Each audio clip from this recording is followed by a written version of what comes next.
जा नहीं रहे थे उसी हाड़ा रानी ने अपनी गर्दन, अपना सिर काट के थाल में भिजवा दिया।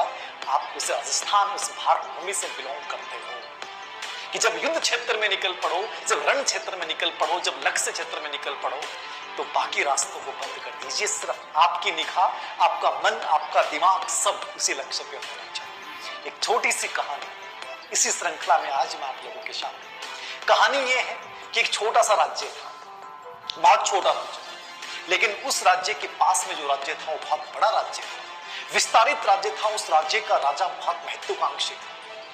एक दिन राजा और मंत्री सब बैठे हुए थे और गुप्तचर आते हैं और गुप्तचरों के माध्यम से सूचना मिलती है कि पड़ोसी राजा इस छोटे से राज्य पे आक्रमण करना चाहता है, इसको अपने अधिकार में लेना चाहता है। राजे के चेहरे पे चिंता की लकीरें फैल गई। क्या किया जाए?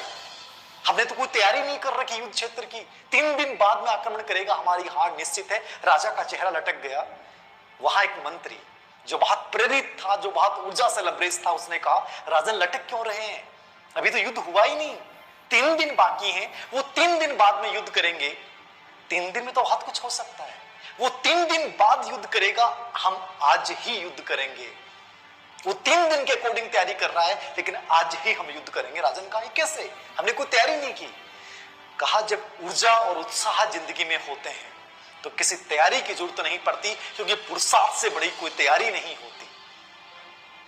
राजा ने जब उसके शब्द सुने, इतना प्रेरित हुआ और उसने घोषणा की राज्य में कि जो भी राज्य का नागरिक इस जीवन, ये आन और शान की लड़ाई है।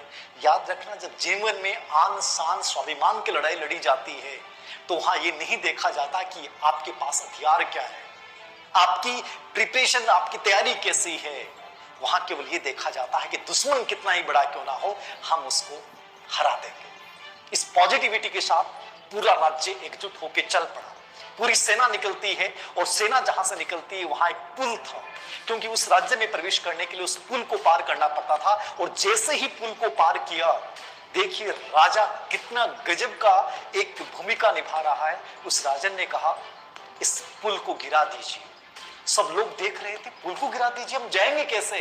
राजन ने कहा कि यदि हम जीत जाएंगे तो उस राज्य की भूमि से चले जाएंगे, और हम जीते नहीं तो फिर लौटने की क्या है? मतलब एक नकारात्मक प्रवृत्ति जो होती है, हम युद्ध क्षेत्र में जाते हैं, एग्जाम देने जाते हैं कि हम वापस आ जाएंगे। वापस आने का भाव ही क्यों? जब हमारे मन में भाव हो कि नहीं, लौटना नहीं है, जीत कर लौटूंगा, ये भाव जब मन मस्तिष्क में हो, वहां हार आपके पास नहीं आ सकती। अब सैनिकों के दिमाग में एक ही बात थी कि हमें मारना है, हम जीतेंगे, क्योंकि लौटने के सारे रास्ते बंद हो चुके थे। असफलता के सब रास्ते बंद हो चुके थे। केवल एक रास्ता था, जीत या हार।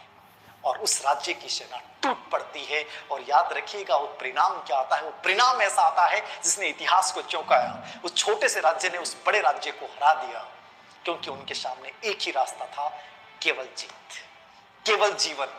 जिंदगी में याद रखना, जब किसी कंपटीशन को, किसी एग्जाम को क्रैक करने के लिए उतर रहे हैं, किसी सफलता को प्राप्त करने के लिए उतर रहे हैं, तो एक रास्ता रखिए, बाकी जो छोटे छोटे रास्ते हैं उनको बंद कर दीजिए। सर वो ये कह देगा, सर यहां से हो जाएगा, सर वहां चला जाऊंगा, नहीं, मेरा एक रास्ता होगा, वो मेरा लक्ष्य है और मैं जीतने के लिए बना हूं, मैं जीत के जाऊंगा।